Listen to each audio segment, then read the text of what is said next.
Please use the chat function for questions. I will be taking the questions from the chat function after the two speakers finish their brief presentations, and I will be making the questions to them to avoid any this problem with bomb zooming or distraction in the Zoom. Thank you very much to all of you. Well, thank you, everybody. I'm Pilar Fernandez. So I'm gonna share my screen really quickly, since I have a short presentation. So I believe we have a very diverse audience. So I'm gonna talk about a little bit about emerging zoonotic diseases, which are the diseases that are shared between humans and animals, which is the case of coronavirus, which jump from an animal host into humans.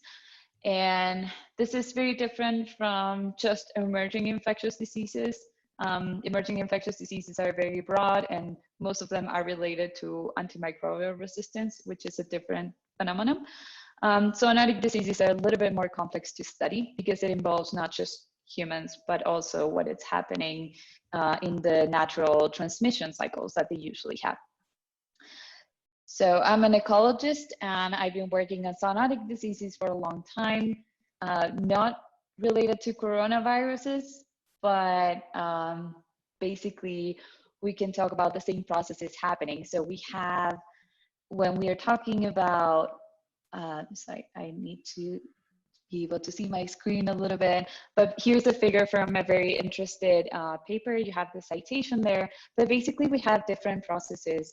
We have that happens and determine whether a disease that is circulating between animal hosts in nature, it's going to be transmitted to humans and can cause disease in humans and be established as a just one-time event, or that it's a recurring event. So it basically involves what is happening in the hosts, the reservoir hosts, which we call all the animals that have this pathogen circulating, and the probability of those pathogens to jump into people. And that's has to do with the capacity of the pathogen to jump and infect people, but also have people get exposed to this diseases.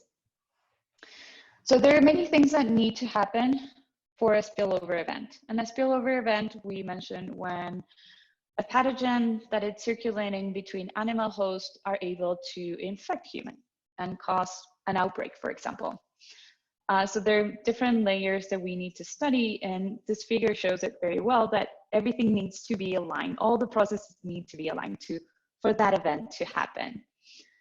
And you have here, when it says disease ecology, animal epidemiology, that's the area where I specialize and where we're studying as ecologists and disease ecologists.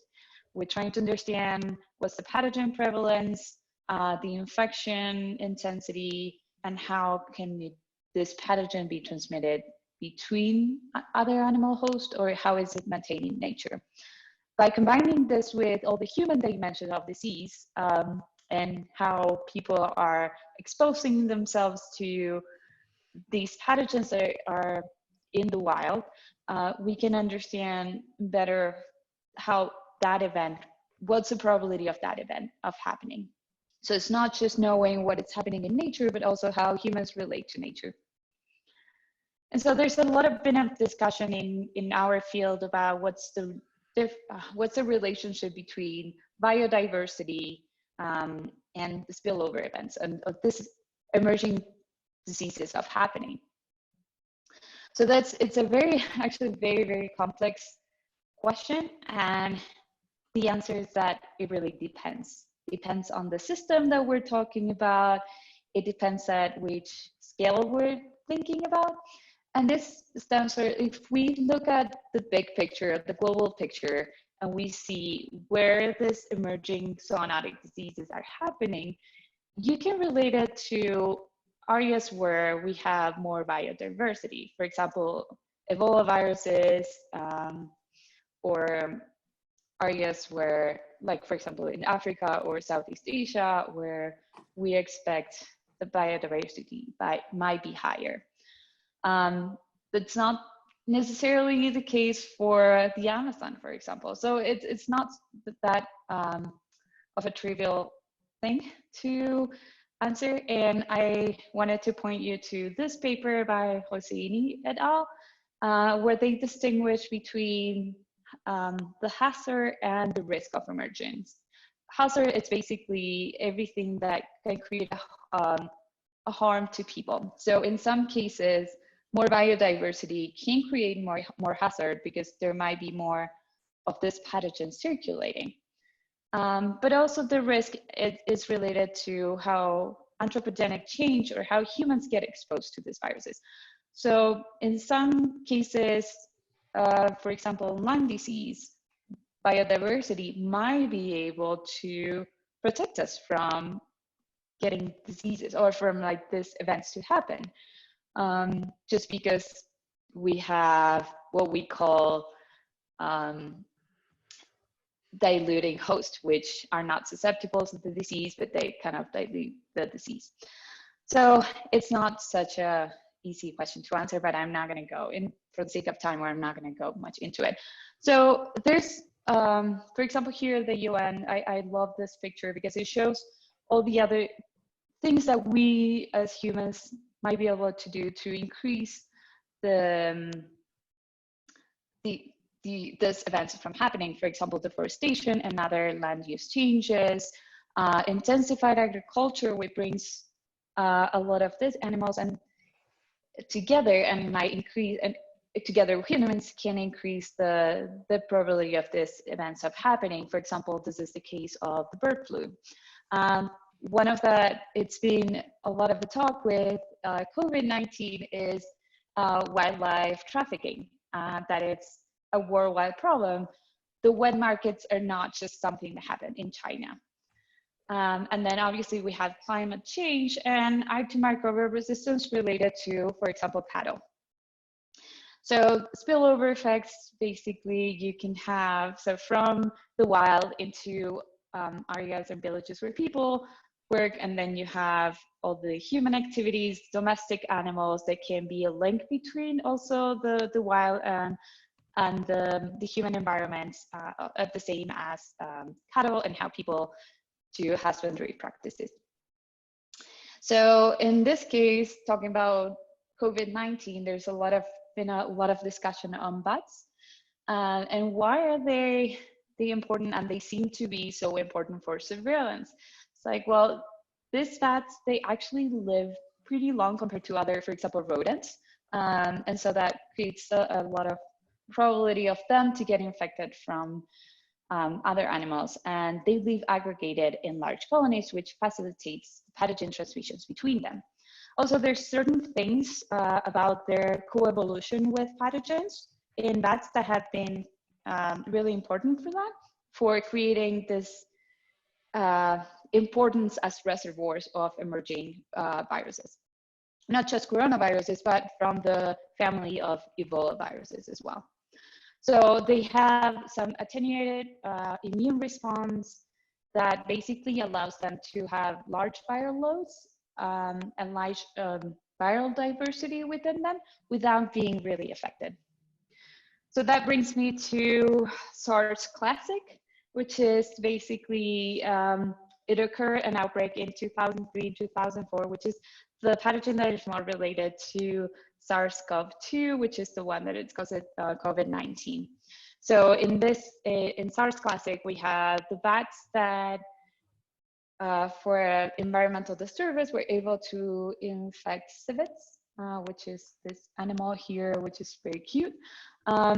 Some genetic recombination occurred there between in the coronavirus that allowed these animals to get infected, and then also pass the infections to humans when they get in contact. And then what is challenging about these viruses is that they acquire the ability to be transmitted from humans to human. And that's when it's a problem to think about pandemics. If we have zoonotic diseases, which we have a lot of them, but they don't have the probability of jumping from human to human, then they usually are restricted. They make very restricted outbreaks in the areas where humans can be exposed to this, especially when they become airborne, and that's the probability of transmission is higher between humans. And we have another coronavirus that emerged in 2012 in the Middle East, which is MERS. And it's a little bit different. So SARS Classic, we had an outbreak in 2003, 2004, and then we haven't had any cases since then. So it was just one event. Here with MERS, what happened is the same situation. So, there was an interaction between bats and camels. Camels became reservoirs, which means they have circulating this new coronavirus. And because of the stretch contact between camels and humans in the Middle East, it jumped from camels to humans, and then it acquired the ability to jump from human to human. We still have cases of MERS because we still have reservoir. It was not just we have, and then we can have multiple spillover events happening. So it brings me to what the PREDICT project, I don't know if you heard about it, but basically this project, I'm not, just a disclaimer, I'm not involved with PREDICT, but I know a lot of people that are, and it involves a lot of institutions, and it was funded by the Agency of International Development and the Emerging Pandemic Threats Program. Basically, what they're trying to do, they have 4 projects: predict, respond, identify, and prevent. And the predict section is to identify new emerging diseases before they can actually jump into people. So what they do is they locate with local partners in areas where we know that there are chances of having spillovers, and they just do some surveillance of animals. So they take samples from bats, rodents, and other non-human primates, and they try to sequence all the viruses that are circulating between them. Oh, I just missed one slide, but basically this project is mostly focused on Southeast Asia, Asia, Middle East, and Africa. In several countries, we have no, the PREDICT is not working in Latin America. There are some groups though working on emerging infectious diseases in Latin America, and do we have them? Yes. I guess one of the ones that I wanted to point them, and we have several examples of zoonotic diseases and emerging diseases happening in recent decades or even tracing back. One that I wanted to point to is hantavirus, for example, caused by Andes virus, which was going around. We had a couple of outbreaks last year due to the increase of the rodent population in Patagonia. And why is this, I wanted to point it to this, is because this actually had, there's some evidence that was actually, there was some human-to-human transmission. It was airborne. So that's something that we want to keep an eye on. The thing in Latin America is that usually it's very urbanized continent. So human exposure, it's lower compared to, for example, Southeast Asia. Still, we do have these things happening and there could be outbreaks, but we need to do a lot more surveillance. Other examples are vector-borne diseases that have been linked to some degree of environmental changes, rodent-related viruses that can create hemorrhagic fevers, and then others like rabies, for example. So just 3 things that we need to think about in Latin America is where are we in terms of capacity building and basically surveillance, and if that is linked to response preparedness, and also understand more about the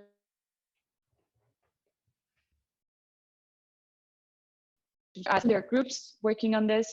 The problem that we have in Latin America compared to other regions is that these events are not coordinated.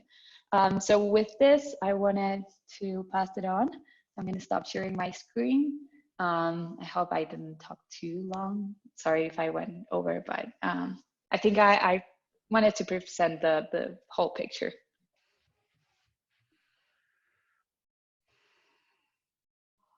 Thank you very much, Rodrigo. I guess it's your turn. This was fascinating, and given the failures of advanced countries, it seems hard to think of how Latin America will fare, but we'll listen to Rodrigo to talk about policymaking and science now.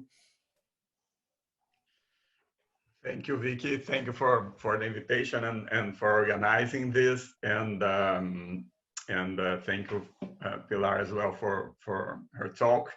So following Vicky's guidelines, I'm going to try to talk about like the relationship between science, data, information, and policy making at this time, right? At the time of the epidemic. I think I want to organize this brief introduction. I think I want to frame the discussion in kind of three more or less chronological stages. One is like the initial context of expansion of the coronavirus, then where we stand right now, so the current setting, and then the road ahead. Right? And I think there are different considerations related to this broad topic that are relevant in each one of these settings. Right? So to start with the initial context, and I think this is also relevant for us to understand the actual expansion of the epidemic. I think we already knew that before, but I think now it's much more salient that the arrival of the coronavirus actually took place within a political setting that has been largely dominated for a reasonable amount of time, and I guess all over the world, for a deep erosion in government trust, and I also think in trust in technocracies, generally speaking, and even more trust on established knowledge, trust on expertise, right, of any sort, right?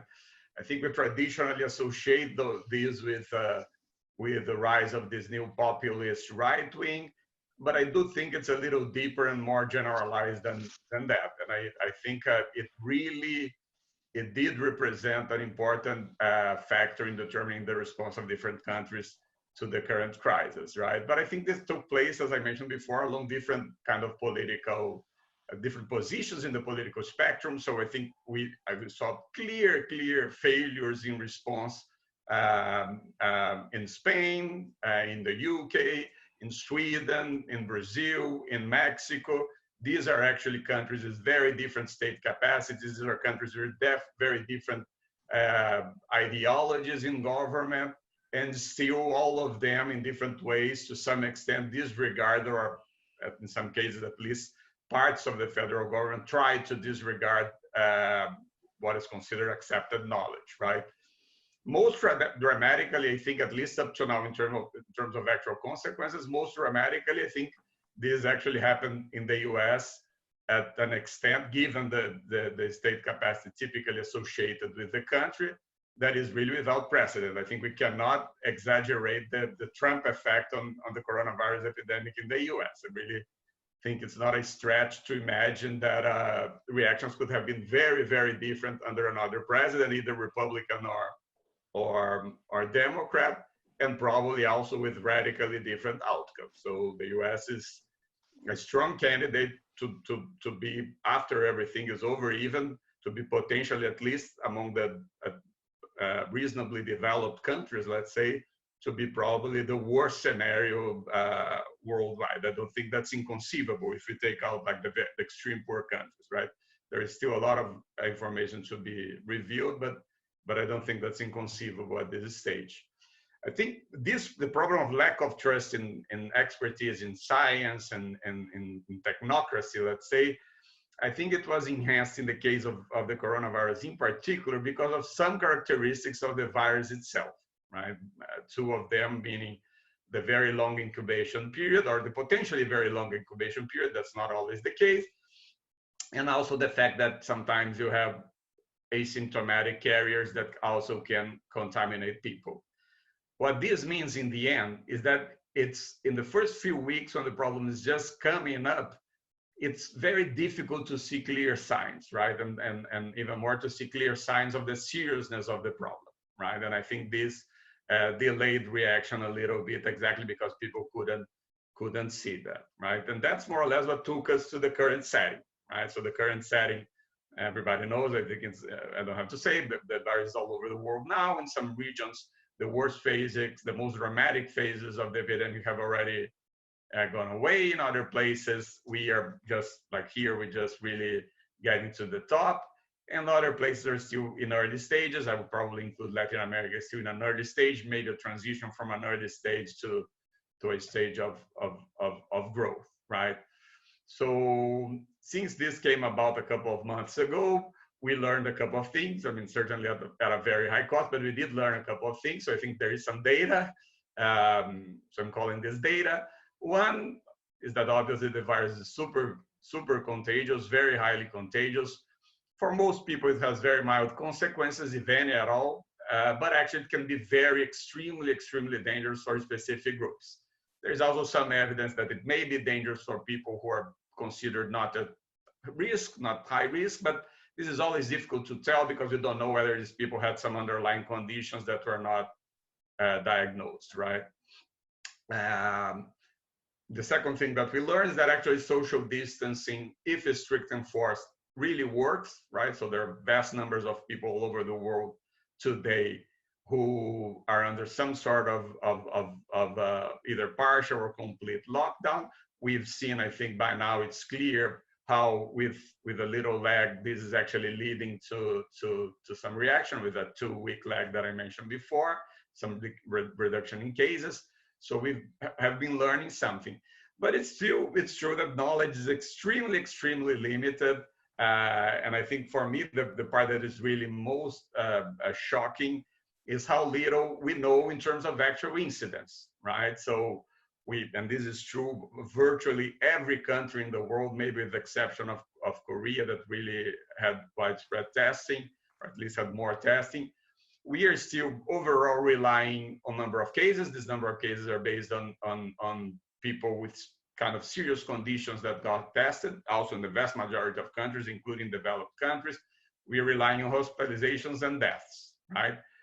This has like two implications in terms of knowledge of data, right, and what we can see.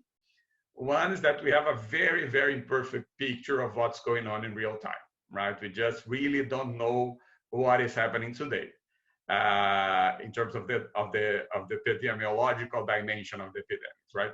What we know, and I mean what we understand reasonably well, is kind of what was happening 2 weeks ago, right? In terms of contamination and spread of the disease. So I think that's really the major gap in knowledge to policy making, to evidence-based policy making right now, right? On top of that, I think we know that there's no vaccine or prophylactic drug that is in sight and in the near future. There is no effective pharmacological treatment that is currently available, and just really clinical support seems to be effective, or at least, I mean, the only strong evidence that we have is that clinical support seems to have an effect.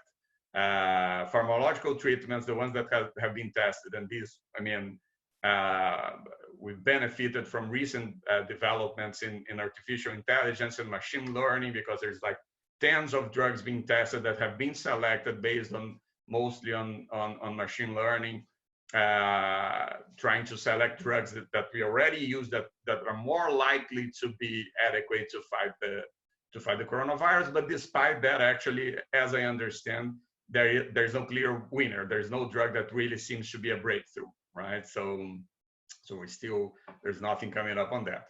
On the vaccine front, I think that what I understand as the established knowledge is that it's very unlikely that anything's going to happen before 12 to 18 months.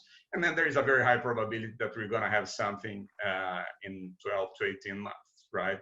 The other final dimension on this point that I think is relevant, and even more relevant when we're talking about the future, is actually testing, right? So tests are actually becoming faster and more accurate, particularly more accurate, and particularly important within the road ahead is actually antibody testing. right? So this basically takes me to the last point I want to make, that is related to the road ahead, right? So I think we inevitably have to start thinking about some sort of a transition from this complete lockdown to some type of normalcy, right? And in objective terms, I mean, what we have to consider is what the type of information that we need for that and how we would actually act upon this information, right? So I think the idea that the transition out of a complete lockdown is inevitable comes from the realization that actually the larger the complete lockdown lasts, the larger the permanent damage to economic structures is going to be, right? And this is going to make the recovery very, very difficult. So I think society can probably support this for 1, 2 months, maybe 3 or a little more in the extent that we have today. It's completely, I think, it's completely unrealistic to think that we actually can be in this level of shutdown over a year, for instance, because then actually food would start and then disappearing from the supermarket. People would start having really basic problems with day-to-day survival, right? So we do have to start thinking about very seriously, but the discussion politically has been framed, and even in the media, I think has been framed in very, very simplistic terms, right? So we have some people in favor of it, some people against it, and obviously that's not the way we do policy, or not, at least it shouldn't be the way we do policy, right? So I think, as I mentioned before, I think we must think about the objective conditions that would be required for a reasonably responsible return, even if partial, and try to figure out and try to monitor those conditions, right? And most obviously, I mean, just to get this out of the way, irrespective of whatever form this takes in the future, those people at higher risk, they have to be protected irrespectively of the way we transition. This may actually present challenges on its own when you have household structures that comprise several generations of the same family, for instance, which is common in poor areas of Latin America. But I'm going to leave that aside. I think that's kind of a practical consideration, that if this problem came about, we would have to think how to do what to do in relation to that. So I'm going to talk a little more, just to close my initial considerations, about the information that I think is essential to consider a responsible return to some sort of economic activity without a major increase in risks, right? Of course, all of this absent any major technological breakthrough and new drugs, right? Just considering what we have today for the next 12, 18 months until a vaccine comes about, right? So I think there are two things that we have to monitor to be able to actually do a transition in a minimally responsible way. One is actually the rhythm of continuing expansion of the virus. So what's happening geographically with the virus and what's the dynamic. Preferably, ideally, we would be able to, we would want to do it at the most disaggregated level possible. And the other one is like the degree of acquired immunity in society. Even though there are discussions of how long this is going to last, my understanding from reading the discussions is that infectiologists actually believe that there's going to be at least some temporary immunity acquired by exposure to the virus, probably at the very least, I mean, several months, let's say, right? Whether it goes more than that, we're really not sure. And these pieces of information are actually essential because they allow a movement from what's a general lockdown that we have today to some sort of more kind of decentralized lockdown, right? The idea that actually, this policy that we have today is a very raw policy, right? It's not a very precise policy, it's not very focused, but it is what we can do with the amount of information that we have. But ideally, we would want to try to disaggregate this a little bit, right? And I mean disaggregate geographically. When I know that today there are several small cities in Brazil that actually have 0 cases, 0 recorded cases, 0 suspected cases, and are under lockdown. Obviously, this is a gigantic cost that if you were able to monitor these places in a weekly basis, probably could be made more flexible. But not only geographically, I mean, this more information would allow us to also decentralize the policy at the individual level, meaning people who have already been contaminated and acquired immunity would be able to go back to work, exposing other people to much, much lower risks, right? Obviously, I mean, this has been considered, I think it's being considered right now already in Italy and in other places, in Germany, if I'm not mistaken. It obviously also raises ethical issues. If this was to become something permanent, it would be a little strange to have people who are authorized to go around and other people who cannot. But actually, we think that this is likely to be a temporary stage, so it might be a very valuable tool when transitioning back to normalcy, right? So all of these actually point exactly in the same direction. That is just, I mean, the value of testing nowadays. I think in terms of return to normalcy, the big barrier is the lack of information, and the way to actually reduce this lack of information, to increase the access to information, is just testing. And I think, I mean, a major expansion in testing capacity would be really invaluable in terms of making the transition to the new normalcy, let's say, to make it responsible, right? So ideally, I think we would have random testing of large groups in the population, ideally in different areas, to understand the regional dynamics of the epidemic, and also widespread access to antibody testing, so that people could be, some people at least, could be allowed to return to work. And along these two dimensions, we basically, I don't think we know very, very little, right? So the numbers in terms of actual incidence of the disease, they vary from, some people suggest that the actual number of cases is 8 times what we have even in developed countries. Other people suggest that it's actually like 60 or 100 times. So the level of ignorance is very large. So let me stop here, and already went over time, and thank you, Vicky, again for the opportunity of sharing these thoughts. Thanks, thanks to you and to Pilar. I have been gathering questions in the chat. If anybody has questions, please write them in the chat section. I'm going to start asking the questions, but I wanted to start with one of my own. So Pilar talks about the PREDICT program, and what's interesting about the PREDICT program, who really was looking at coronaviruses, is that it was discontinued in September 2019. So this comes back to the issue that Rodrigo mentioned, that the certain particular political spirit in which the idea that science was useful was not perceived as such.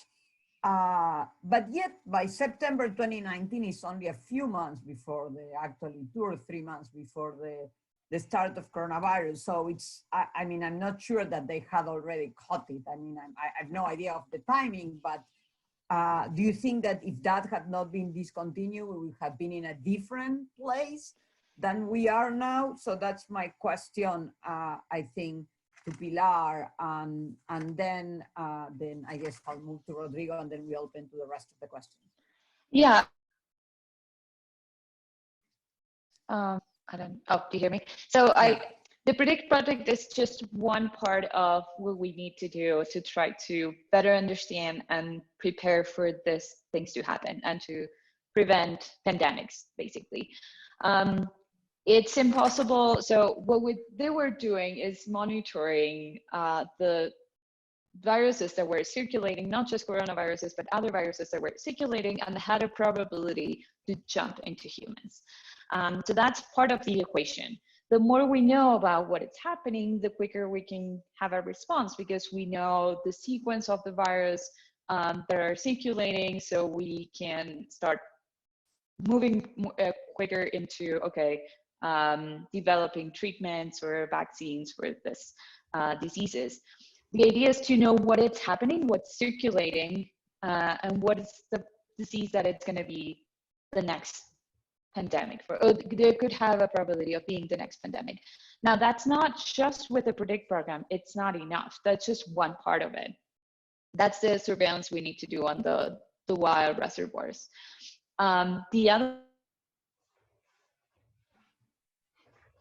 so we cannot predict exactly when this spillover events are going to happen. We can say, okay, they're circulating, these viruses are circulating and we can say the prevalence where they're circulating in reservoirs. We don't know when someone is actually going to get in contact with it. So for example, coronavirus, SARS-CoV-2 was just one spillover event, meaning there's just one contact from like a person with whatever the reservoir was that created that jump in the virus. There could be multiple events happening, multiple, for example, that was a discussion at the beginning in the wet market. It says different people getting exposed to one source, or there was like circulating in bats in that area, people were getting exposed. So there were multiple events where the virus jumped into people, or it's just one.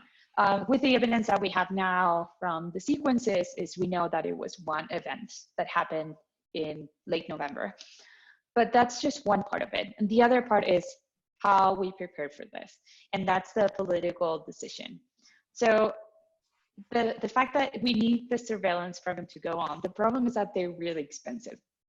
It's not just a trivial question of, okay, let's just go and sample. These are really expensive studies to maintain, and it's just not enough. We cannot just rely on this to say, okay, we're going to do this to prevent the pandemic. We need to do capacity building, which is preparedness, and how each country, for example, in areas where we know that there's likely to be an emerging event, how they're going to be able to prepare to do a very early on mitigation and can kind of contain it there and prevent this pandemic from happening. Thank you. I have a bunch of questions, in particular dealing with the particular responses regarding the gathering of data and the so prevention and responses. So for both of you, people have been asking if you see more cooperation among Latin American countries emerging after this event in terms of surveillance, or you don't see that happening. In particular for Rodrigo, there have been questions about how is the particular way in which governments deal with data, such as Brazil, where there has been this tension between the health minister and the president, and I have to add, and the governors as well. And the case of Mexico, another case where the data was ignored for very long. So if you could comment on those two cases, Rodrigo, there's a bunch of questions on that.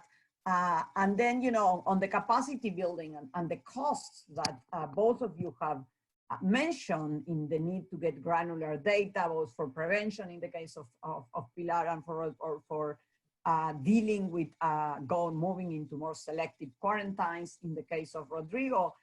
Do you think the countries in the region have the money, the capacity to pay for doing this? I mean, at this point, what I'm seeing is, you know, lack of reactives or making even basic testing. And so how do you see these issues? I guess maybe Rodrigo first and then Pilar. Okay. So in terms, I think in the case of Brazil, I think kind of illustrates very well this broader tension that we're talking about. I mean, it seems that, I think it's Tom that brought it here. It's like Columbia Grow Los Angeles. It seems that the tension between the president and the Minister of Health is over because he's not the Minister of Health anymore. But I mean, this was expected, and because of their last a few weeks, the relationship had deteriorated very much, right? And I think in the case of Brazil, obviously, the marginal impact of the president saying the things that he's saying is very negative, but I think it is mostly negative at this stage, actually. I think it's mostly negative because of the way it's actually undermining the efforts of the lockdown. So I think there's part of the population that, because of what the president is saying, are not taking it very, very seriously. And this definitely is extremely negative. But at the same time, what came out of this, I mean, it was an increased isolation of the president himself. Not only, I'm not saying the isolation of the executive. I mean, an isolation of the president himself, even inside the executive, right? And that's partly reflected on how several ministers, I mean, the handful of more technical ministers, meaning the Minister of Agriculture, the Minister of Economy, and the Health Minister, actually giving, publicly contradicting the president in terms of recommendations several times, right? On top of that, there was a completely new dynamics in terms of federalism in Brazil. What the states are doing right now and the way the states are taking the front, the front row in terms of initiatives of fighting epidemics and coordinating together and going to the Supreme Court to challenge the authority of the federal government to regulate whatever happens in terms of social distancing in the states is something without precedent as I understand, in Brazilian recent political history, at least. And they have won. They have won exactly because the president is very isolated. So I think for a long time there was this perception in the international media that Brazil was doing nothing because of the way that Bolsonaro was coming out about this issue. But it was actually mistaken. São Paulo actually took a lockdown measure more or less at the same time as New York. That was like, and in a much earlier stage. São Paulo finished its first field hospital before New York actually finished its first field hospital. And it's still far behind. The things that, obviously the influence of the president is extremely negative on that, but I think in some sense and I think that goes back to my initial motivation to this, the strength of the public health community in Brazil, and even the public health technocracy inside the Ministry of Health, inside the state secretariats of health, was strong enough to convince governors, to convince politicians that this was no joke, and to make them actually confront the president. So I think in the case of Brazil, this was very clear, and I'm overall, given the president being whom he is, I'm overall positively surprised by the response, exactly because people were able to confront him and to stop him. The Congress, the Supreme Court, and governors, and even part of his ministers as well. The point that I think actually Tom raised, whether the change in the Minister of Health is going to have a first order effect, I'm not sure. I didn't see the name of the appointed person. I read the profile of the 3-4 names that were floating around. I thought that they looked okay, because I think also he's under a lot of pressure. And I think he knows that he has to walk the line. I mean, by him, I mean the president, right? So hopefully, I mean, again, I don't know, I haven't seen the name, but hopefully it's not going to go very far. I think that also the relationship with the president and the minister was deteriorated to a point that it was clear that the minister would have to leave, even if he was doing a great job, which he actually was. So the Minister of Health in Brazil since early February have been talking about it and taking it very, very seriously. So I think I'm going to stop here to give some time to it. Yeah, I mean, I'm going to get back to you, but I want to say, Rodrigo, that it's not just Brazil and it's not just federal countries. We see a similar dynamic in Chile, where the majors have sued the government to impose quarantines, to close schools. And we see also the medical association having a very, very important role also in suspending the plebiscite. So it's not a particular feature of A, having someone like Bolsonaro, or B, having a federal country, but we've seen it all over, in which people who are much more in close contact with their voters, I guess, are very, very concerned about the consequences. One question, I mean, I have two questions for you too. One that just came that I really want to make, and the other one on resources, which is a more difficult one. So someone has just asked for both of you, if you think that coronavirus and the experience of COVID-19 will change the way in which societies perceive the environmental agenda. I mean, this has been associated to deforestation and to, the points that Pilar making, to having the humans and the animals maybe too close together. So somebody asked for both of you, and maybe you can briefly, so that we have time for other questions, answer, what do you think would be the impact on that? So I think actually we're in a very tough spot right now, but I think there's some opportunities we can get out of the situation we're in. There's a lot of,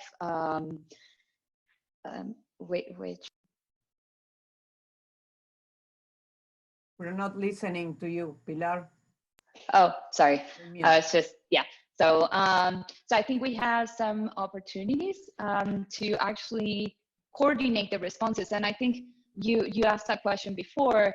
and how can we coordinate? I mean, there has been we have experiences, for example, dealing in Chagas disease, where we have, in the Southern Cone countries, we had a huge project, which was the Southern Cone Initiative to control Chagas disease. And it was actually successful for the most part in reducing the transmission of Chagas disease intradomiciliary in most of the countries in South America. We still have some hotspots. So there are experiences of coordinated responses.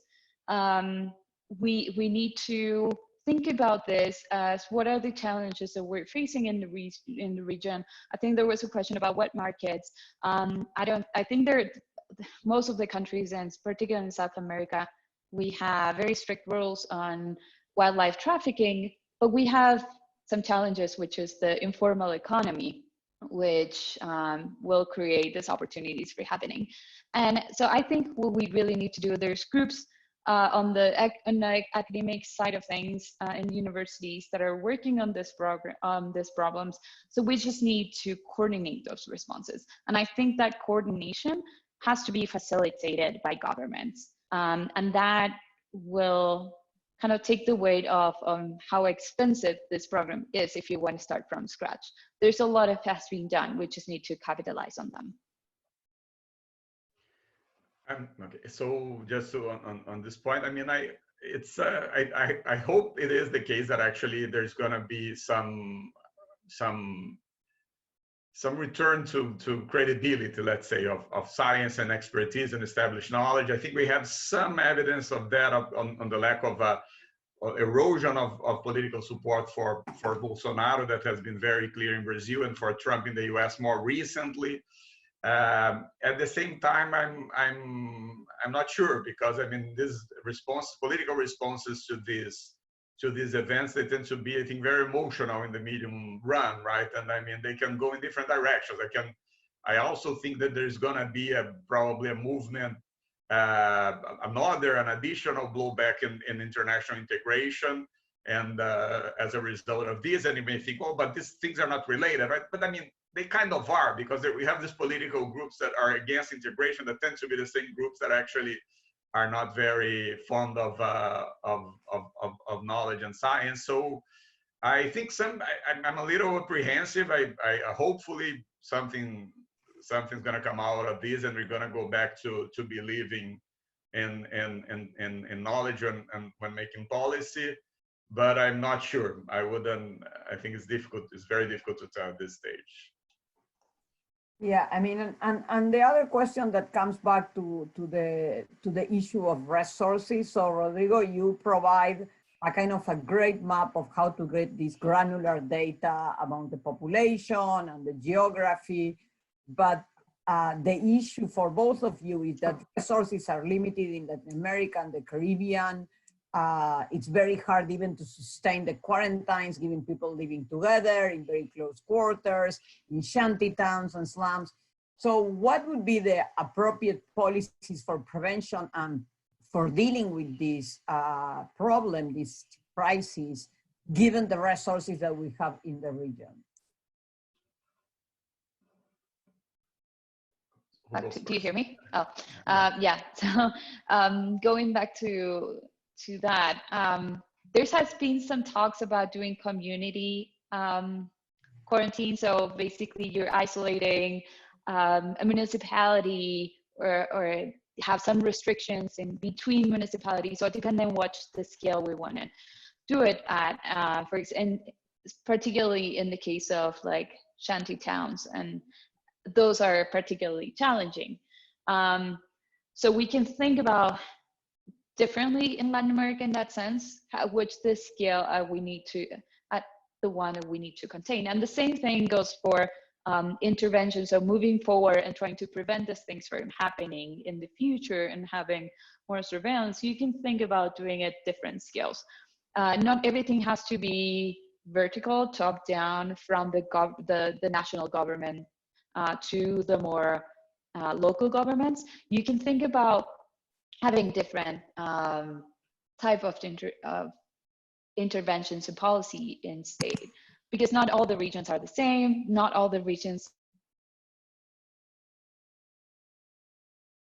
for example, wildlife trafficking or exposure to this zoonotic diseases. Again, going back to just really quickly to Chagas disease, we have some building capacity at the local level that have different degrees of success. But basically, it was training local people to respond to the surveillance. So people would say, I have triatomines, which are the vectors for the disease, in my house, but the response, instead of coming and waiting for the national government or state government to go and spray their houses, they have a more local response. So that means that there has to be a lot of logistics and coordination involved. But I think that level of going back and forth and integrating across skills, I think that's the only way we can do it in Latin America. Rodrigo? Okay, so in terms of cost, I think that in terms of the testing, that's the thing that I concentrated a lot on, and lots of people have been talking about. I think actually the kind of the unitary cost of production of a test are reasonably low in comparison to the amount of money that governments are spending, right? The fact that the current capacity is limited. So this low cost works until a certain level, and above that level, there's not enough capacity worldwide, right? So there is an issue of expansion of capacity, and I think several governments are actually pushing for that. When I mentioned the costs are relatively low, I was thinking about the antibody tests, right? That I think relatively quick and actually relatively cheap when given the technology and the reagents and so on. Given these limitations, and I think capacity is being expanded as we speak and in several places of the world and so on. But I think the other thing, we have to take advantage of the things that we know from statistics, right? And we have to go, in terms of monitoring regions, we have to go with random sampling, right? And we have to look at different regions and to imagine in a city like São Paulo, to conduct 5,000 tests a week, it's cheap. It's really, really very cheap, right? If you have if you can monitor the public health system and understand that where people are coming from, and you look at these patterns, and based on that, you go and decide on some sort of more localized sampling of different populations to monitor the poor communities, to try to understand how different communities are evolving. You can then move to something like what Pilar said, that is like to understand that, well, here really it's a hot spot now. So we have to focus attention here, but in this other neighborhood, things have actually slowed down, right? So I think using a little bit of random sampling and with also taking advantage of the information that comes through the health system. And I think there are probably ways to maximize the use of these tests, even under the limited capacity that we have. As capacity expands, I think the actual cost is not that high, really, in terms of unitary tests, right? The unitary cost of tests, right? So you think it's mostly an issue in both of you? The issue seems to have been state capacity at the end as being one of the problems, both for predicting what happens and also to deal with the crisis when it unfolded. I think there is, very quickly, I think there is an issue of productive capacity in terms of tests, right? We don't have something set up to test hundreds of millions of people instantly, because in a typical situation, that's not necessary. Of course, now I think with these things becoming more common, I'm sure Pilar has more to say about that. I think we have to start thinking about setting up systems that can be activated and that actually would be able to deliver that much faster than now, because now I think it was disastrous, not only in developing countries, but also in the majority of the developed world, right? The exception of the Asian countries that also had some previous experiences with these other outbreaks, right? Yeah, well, what's interesting about the Predict project and what is happening now is that they're using that capacity that they built within the project with the local partners in Southeast Asia, Middle East, and Africa to use those facilities actually for testing right now. So it's not one thing or the other. You can think about, okay, how this people that I'm, like all this capacity building that I'm building in these places in terms of training people, having the equipment necessary to do this testing, how can it be used for multiple purposes? And my hope is that we're always chasing, and it's very evident in Latin America for everybody that comes from there. They're always running behind stuff instead of preparing forward. And so I'm hoping that this is going to create an opportunity to coordinate response, to create that capacity to prepare. So it's these two things: it's like surveillance and preparedness. So know what it's happening, and also in case if something happens, how prepared are you going to be? And those are not exclusive things; they're together. Okay, I think we are getting to the